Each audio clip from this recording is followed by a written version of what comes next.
All right, welcome to the Strong for Life podcast. I'm joined today by my awesome client, Michelle Ryan. Myself and Michelle have been working together for about 2.5 months now, and we were just talking before we went live. She's gotten some incredible results, and I wanted her to just share her story with you all. So before we jump into all of that, Michelle, can you tell people a bit about yourself, where you're from, how old you are, so people get more of an idea about you? Thanks very much for having me. I'm completely chuffed to do this for you today, for me today as well, I guess. Mhm. I'm 58 years old. I am originally from Dublin. I live in Kildare now. So fellow Irish people. And actually, we're doing this on Connor's birthday. I have to say that. So Yeah, happy birthday, Connor. thank you so much. Um, yeah, I work in HR retail. I love it. I'm very lucky to work in a job that I love for an Irish company. Um, I've been doing in this particular company for 3.5 or 4 years, but I've done this job for many, many years. So I sit behind a desk essentially, and when I'm not behind a desk, I'm behind a wheel of a car going to the Yeah. office. So fairly static job and fairly sedentary job from that Yeah. point of view. Yeah. Let's talk about earlier this year or last year, we'll say, in the middle of last year, early last Hmm. year. What was going on that was kind of had you out there looking for some options, looking for more support? Tell people what was going on with you. Probably even goes back further than that to about 2 years ago, um, when I'd broken a bone in my leg. Um, well, actually, if I take it back even further, just for a very quick minute, if I may, Sure. I've always played sport. I've always played tennis since I was a young one. 1979, I picked up my first racket. I haven't put it down since, although I'm about to lie because I did put it down for a couple of years. So 7 years ago, I was told I would never play tennis again, and it's because I'd knee pain, and that broke me. That really the bottom fell out of my world, to be honest. Going, what's life like without tennis? And so I found a fabulous orthopedic surgeon who I'm still with. He's an amazing man. We've had a couple of what I'd say minor tweaks in terms of knee surgery, but not the full replacement. And he and I both agree we're not even aiming for the full replacement. Um, 2 years ago, I was during a 5K, I felt a bit of what I thought was a twinge in my knee. I kept running, thinking, oh, it'll go, I'll shove a painkiller in on the way home or something and it'll be fine. And at the end of the 5K, I was in considerable in pain, and I was actually crying driving home from the running club. And the next morning I woke up, my knee was a balloon. My right knee was actually a balloon. And I thought, geez, what's happened? It must be the knee. Went to my wonderful orthopedic surgeon, and I remember the day he put his head in his hands that day after seeing my MRI, and he said, "What have you done? You've actually broken a bone in your leg." So he said, "If you don't stop now," he said, "I won't be talking about knee replacements, but we'll be talking about you in a wheelchair." And that was 2 years ago, almost 2 years ago. And that got me thinking, no, no. It scared, to use I suppose, an Irish phrase, it scared the bejesus out of me, Connor. I hope that's Mhm. okay to say in It is, public. yeah. And I'm always so independent, and I thought I can't do this. So over the last 2 years, I have been in a gym. I have done some physio. Physio is always a bit helpful, but I don't like being dependent on things. I like to be fairly self-sufficient. And I don't particularly like the gym because I'm surrounded by people who are doing things that I want to emulate and realize this isn't the place for me. And I happened upon you a number of months ago, maybe 6 months ago on the internet. And I thought, and I went to book a call with you, and I thought, no, will I? No, will I? And then one day I did, and that was in 2.5 months ago. Because I tried everything, and I won't lie to you, I was throwing money after money to look for a solution to get me back to playing sport again and to get me back feeling to have some range of decent mobility. We had a call, and that's what brought me to you. Yeah, so where I was in a very, I don't want to say dark place, that's very dramatic, but I was emotionally wrecked. Mhm. Everything made me cry. Some things still do, as you know. Um, separate to any hormonal changes that might have been going on, which were in the past. I piled on weight. I couldn't stop eating junk. Like I was shoving it into my mouth like it was going out of fashion. I gave up tennis because I was afraid to pick up a racket in case I broke a bone. And what somebody pointed out to me only recently was that I was constantly wearing black. I looked funereal, is what they said. That was a family member. There's no filter on family members. Yeah. Uh, and so that's where I was. And I thought, where is Michelle? Where is the old Michelle? And I remember saying to you quite emotionally when I met you, I want the old Michelle back. I don't want to go on fad diets. I don't want to get surgery. I just want to be out playing tennis, being able to squat, having a good life, and enjoying myself. Yeah. Especially like playing tennis for so long to be told Oh that, God. 7 years ago, then 2 years ago, like this is kind of the end of the road. I can imagine Yeah. it's very Yeah, upsetting. it was. Um, and maybe tell people about like when you were in the process, still it's just an internet person. We don't know each other. I'm not from Dublin. What were you skeptical about, like around that time? Um, okay, so I'm going to make sure I control myself because Connor, as you probably know, I'm a bit of a cursor, so I don't want to do this and ruin your podcast No, that you have to no edit. problem. Um, the first thing I thought was, oh, here we go again. I won't lie to you. I thought, oh, I'm just going to go on and meet this guy and he's going to tell me he's going to make me better and everything's going to be okay. Okay. And I thought, it's probably going to cost a shed load of money that I don't have. And I'm going to end up doing it because I'm really peed off with myself. And I had all of those thoughts, okay, genuinely. And that might sound harsh, but I did. And I thought it's just more of the same. Because anybody can tell me they have these qualifications and anybody can tell me they're amazing at doing this, but I don't know him from Adam. So we met on a call just like this. And obviously, um, I suppose the word I want to say that I felt coming off that call and during it fairly early on was authenticity. That was the word that came to my mind. I actually wrote it down because I like writing down words, but that was how I felt. I felt there's no BS about this guy, okay? See how I'm controlling my cursing. There you go. Um, but you at no stage did you try to peddle anything or sell me anything.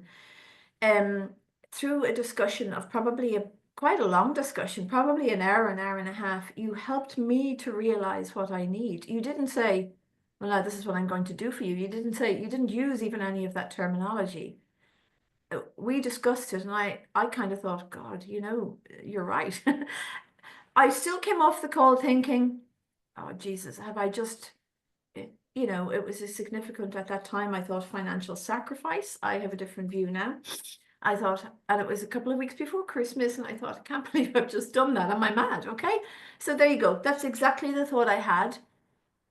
And if I can go further, even when I first looked at the exercise and I thought, I can do those. This is never going to work for me. That's exactly how I thought. I saw the exercises. I went, yep, I can do that. I can do that. I can do that. Yep, nah, this isn't going to work. There you go. That's exactly how I thought.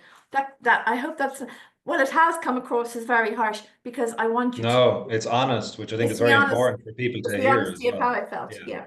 Yeah. Let's talk about, so obviously a lot of skepticism, which there is, and it's very normal at the start. You're jumping into the unknown. It's very scary, and it's great that you shared that because a lot of people, basically everyone feels that way at the start, but you still have to take that jump. Let's talk about wins. What's happened in the last 10 weeks? you know, I'm going to sound like a big show off here, right? Because I am. Because I remember you said to me, "What are your three wins?" I thought, I don't have three wins. I have about 10 wins. So what do I do? In no particular order. Well, actually, in one particular, the first thing I have to say is that obviously tennis. 4 weeks after meeting you, I was standing on a court back in my old club, my old tennis club, with a racket in my hand. It was freezing cold. It was Baltic. I was freezing. The other women on the court were freezing, but I thought, and I don't know what I felt like. I can't describe that feeling because it was like I don't want to use the drug analogy, but it was like, I'm sure, sorry, it was like how smokers feel when they take a puff of a cigarette, I'm sure, okay, except bigger. I was so elated. I played really badly that first day, but I was surrounded by women, all of but one who I didn't know, and they were greeting me like I was some pop star that had just walked onto that court, going, "Where have you been? We missed you." Blah blah blah. It was fabulous. I felt $1 million. Okay, I came home and I thought, "Oh, I'm so going to pay for this tomorrow because I'm not going to be able to move my legs." I didn't even think about it the next day when I got up because I had no pain and I thought, hang on a sec, my legs are working. What's wrong with this? I had no pain. I had no pain. So number one win, obviously tennis. Now in no particular order, although I do want to keep two for the end if I can, is Yeah, sure. mobility. I have an unbelievable range of mobility that I didn't have before. I'm not afraid to try things. I yeah, I was kind of stuck on I have to be able to squat, I have to be able to squat. And then I thought, oh no, I'm 58. 58-year-olds can't squat. And you know something? I can't do it the way I want to do it yet, but I'm nearly there. So but everything else is moving really better for me. Number three, I think we're on now, Yeah, is number three. sleep. Oh my God, I can't believe I'm spending so many hours with my eyes shut in my bed. I didn't realize I loved it so much. I can sleep for 7 hours without waking up. I don't remember. I'm not being dramatic. I don't remember when that last happened. That's huge because you wake up a different person. What Um, was the sleep beforehand, oh God, Michelle? the sleep was broken at least 3 or 4 times, three, maybe four, even more times a Oh. night. Restless, um, taking herbal remedies to try to get me to sleep, oil of this and blossom of this, taking a glass of wine, but all that did was give me a headache the next day. Mm. Drinking herbal tea, that works. I love it. But the sleep made me wake up tired, grumpy, unrefreshed, and blaming everybody else. And I Mhm. live on my own, okay? So there's nobody else responsible for my disrupted sleep. Mhm. But the sleep was a huge thing for me because for the last number of years, I would get into bed and read and I'd turn off my light. I'd be awake again 20 minutes later and I would pray for anybody to send me asleep. And then I'd wake up and then I'd wake up again and then it would be 4 o'clock and I'd go, it's 4 o'clock in the morning. I might as well just get up now because if I could fall asleep now, I'll be late for work and I won't get into work. So it was horrible. Yeah. That's huge. That is Sleep was amazing. huge. Yeah. And also, sorry, the other thing about not sleeping at night was I find myself with my head stuck in my fridge or in my cupboards going, I Mhm. might as well just have a snack. And the snack was never going to be an apple. The snack was always, let's have a toasted cheese sandwich and let's lash on loads of mayonnaise or let's have a bag of whatever, jelly Yeah. or something. Um, the next one is I'm calling this resilience. I am quite an emotional person, and everything would upset me, even if I felt I'd been too harsh with a comment to somebody that would upset me. I'd cry if I couldn't play tennis. I'd cry watching TV. I'd cry listening to something on the radio. And now I do cry a little bit. But the resilience I have to just do things, I didn't even notice it coming. Other people have noticed this. So I guess that means it's happening. I've created, you know, even in work, I would be what I might refer to as a bit of a yes woman. Leave it with me, I'll do that. Go on, I'll do that. Leave it, leave it, leave it. Mhm. And now I don't. And now I think, can somebody else do that? Can I show you how to do it so you can do that yourself? Or I won't have it for you tomorrow. It's going to be another week. That type of thing. I think that's big. That's big for me because it's given me more time and space in my day. That's huge. It's brave. Putting on Yeah, your own oxygen mask first. that's a really nice phrase. I shall use that. I shall steal that. Yeah, yeah, yeah. Um, I'm moving on. A huge big one for me is that since I started this, I have not taken one painkiller. I have not taken one single painkiller. And I said to you before that I remember thinking all the years I was playing tennis, even in the last number of years when I was told I couldn't and I did, apart from the last 2 years when I gave up. I would prepare myself for tennis by wrapping my knees, spraying something like deep heat on or whatever it was, and taking 2 painkillers in advance to get ready for the pain that was coming. I haven't done it. And I haven't said I'm not going to take painkillers. I have a cupboard full of painkillers. Yeah. And I actually noticed it when I was looking for a hay fever tablet, going, good Lord, where's all this coming from? And So was that like how frequently were you taking painkillers before we started working together?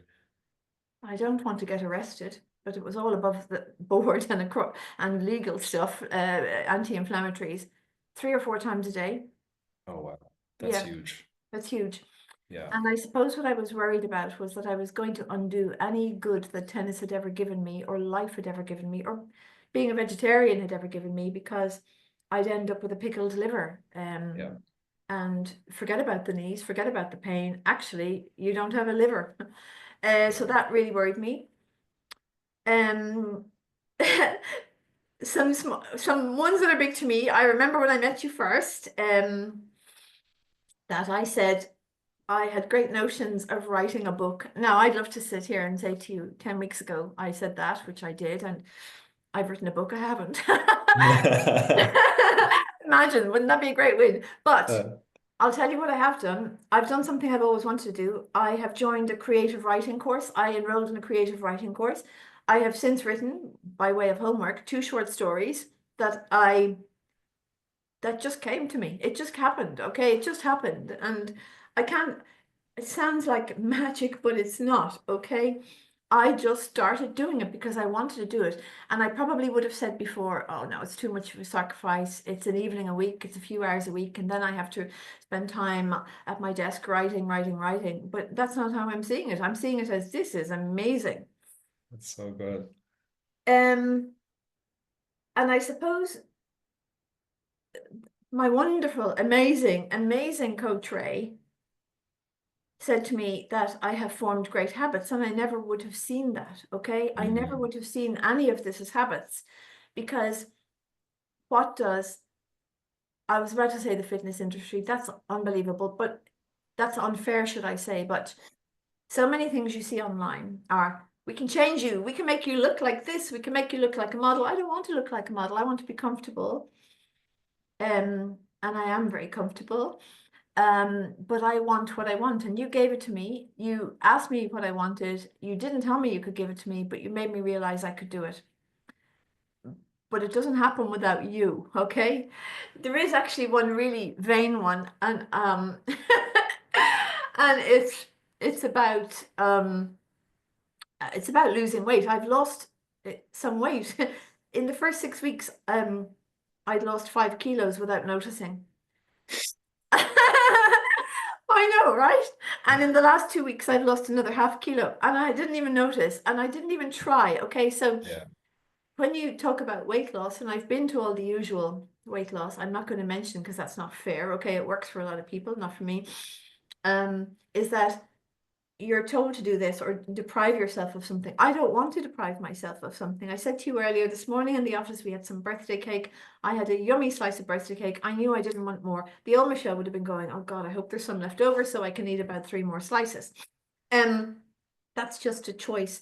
The other vain one for me is that I think I was telling you that my dad's um hobby has always been photography, and he's taken pictures of us since we were 0 years old. Okay, Hmm. so but about 10 years ago, we had his 70th birthday here in my house, and I commented that he'd taken a lovely picture of me, and he said to me, oh yeah, I had to Photoshop it and I had to do this. And I remember thinking, Jesus, I must be really awful in photographs, because I am. And I'd seen a picture of me at Christmas, which was 6 weeks ago, 7 weeks ago here, and I had a really chubby face. And this weekend, like 5 or 6 days ago, my folks were over in my house, and Daddy took more photos, and he sent them to me. And I saw some pictures of myself, and I went, oh my God. So I phoned him and I said, Daddy, thanks for the photos. Did you Photoshop them? And he said, oh no, I didn't have time to Photoshop them. Oh my God, my face isn't chubby. And I just thought, look at me now. Look, I just got so excited going. that's the real me without my dad's intervention with technology. So all of these things have happened, and all I wanted was to play tennis. There you go. On top of the tennis, by the way, I have been selected for a team as well. So there you go. Really? That's so good. I know. Yeah, the big thing that's coming across from talking to you is the like the term it's called precision nutrition. They're the guys who I learned nutrition from. They call it deep health, which Okay. is basically like you've built a really good foundation, and now all of these other things are happening as a result of that. So we've rebuilt the strength with your legs and your bodies. You're strong and you're resilient, then your sleep is in place, and now all of a sudden all these other things are happening, like losing 5.5 kilos without really realizing it, which is pretty amazing. And then the energy, do you want to talk a bit more about that, like mood, Oh energy, any God. changes there? That's that's unbelievable. Okay. So specifically in the last 2 years, you'd asked me about the last, say, 6 months, but the last 2 years have been previous to meeting you, prior to meeting you, have been really not a good place for me. I'm not going to say I was depressed. I'd never go that far, but I was just nothing mattered to me, and I didn't want to make efforts in anything. The energy I have from this is I don't know where else you'd get it, okay? I wake up fresh. I want to do things. I want to be outside, even on a day like today in Ireland. It's 3 degrees and it's lashing rain, okay? Um, I I don't I've never really been one to sit in front of the TV, but I had started sitting in front of the TV. I can't tell you the last time I turned my TV on. That's not a bad thing. It's nice to have a little binge on Netflix. Netflix had become a bit of a friend for me. Um, but I just didn't want to do anything, and I just didn't want to get up and about. And I would leave all of my household chores, if you like, till one day of the week. And now I do little bits every single day, little bits based on, I suppose, that I do little bits to get fitter and stronger, and everything just falls into shape. Everything just falls into place. The energy I have means that I am a better person, and I got a comment. I got a comment in work, um, to say that I was a nicer person and a better manager, and that Wow. meant a lot to me. But I must have been a really horrible person. But it meant an awful lot to me. Um, so I have such a thirst for more. I have such a thirst for life that I used to have that had drained out of me, okay? Had drained out of me. Yeah, that's Yeah, and yeah, this is like it's such a common pattern. Like I had it myself when I had lots of injuries in my 20s, and I see it with clients as well. Like you've just outlined, you start you're doing stuff, you're active, you're happy, like you were with tennis, then all of a sudden you can't do the thing that gives you energy. yeah. And then you have this kind of negative domino. Like I don't have the energy. Now I'm not like releasing any of the negative energy. I feel bad. I'll watch more TV, I'll eat more junk, Yes, and then you're even more tired, then it's even harder for your body to recover. And now you're doing yes, the opposite. And I think the yes, big thing as well, when you're in that hole, it's like, oh, I can't take on anything else because I don't have enough energy. But that's where a lot of times coaching is actually really helpful there because that's when you need the yes. most support. Um, I'd love to like for you to give some advice to someone, maybe it's a woman out there, she's in her 50s, in her 60s, in her 40s, it doesn't matter. But she's feeling like her body is not really there for her anymore. Like her knees are sore, her back is sore, her hips are sore maybe, and she's just not really sure what to do. What advice would you give her, like from like an actionable nuggets of advice, that would maybe help her that she could take action on today? Okay, so I used to be afraid of aging. That's nothing to do with tennis. That's just as I got older, I was always afraid of aging. I'm actually, I am aging. We're all aging, okay? But I'm not afraid of getting older. So what I have said to myself is I would advise anybody to choose mobility and resilience over dependency and to just do it. And when I first spoke to you, I said to you, I thought, oh, I've just made another financial sacrifice. Well, what I have made and am making and undoubtedly will continue to make, is a financial commitment. If a tile blew off the roof of my house, I'd have to fix it. I don't want any tiles to blow off the roof of me. I want to be ready for, this. And the joy of this is it's not like it's not like exercise. It's like another thing you do in the day. You said to me, it's like you never leave the house without brushing your teeth. So now I never leave the house without doing my exercises. And when it's not my coaching day, and by the way, I'm very bad at using the app, but when it's not my coaching day, I just do the 5 or 6 little prep ones before I even Great. come downstairs, and I love it. So I'd say choose mobility and Mhm. resilience over dependency. Don't depend on anything or anyone. Let your body tell you when it's time. And this is the best financial investment you'll ever make. That's what I'd say. That's so good to hear. And like that's very quotable as well. I love that mobility and resiliency over dependency because Yeah, it is like it doesn't yeah, matter what program you do. It's really just about yeah. investing in yourself, putting in those movement retirement fund installments every day, every week, Yes, you know? I love it. I'm going to feel that, okay? Yeah. So Um, Michelle, again, like it's so early, but I'm so happy that you've just crushed it and it's amazing. It's so cool to Thank just you. hear all your wins. You came here with like a list of wins. I did, yeah. And yeah, we'll maybe do a round two sometime later in the year, see how you're getting on, okay? Thank you so much. Thanks, Connor, My for having me. pleasure.